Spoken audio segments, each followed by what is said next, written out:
This weekend is the Anthony Ford Pond Hockey Classic. Aaron Stuvey takes us to Spring Lake Park to see what's on the schedule this weekend and what legacy Anthony has left in the community.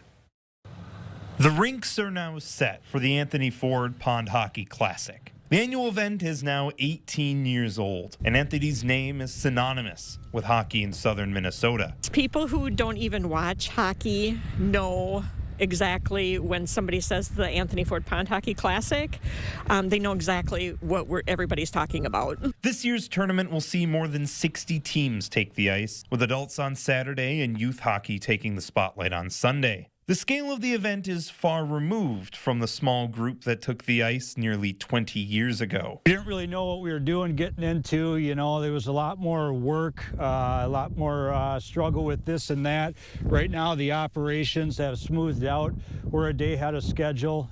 Kudos to our volunteers. Anthony was just 9 years old when he passed away from leukemia, but his legacy has far surpassed what his family could have ever expected. There is the annual Pond Hockey Classic, of course, and Spring Lake Park permanently has a memorial and a hockey rink with his name. The proceeds of the tournament fund research into childhood leukemia and is one of the state's largest contributors to that research. He would be going, yep, I am the next great one.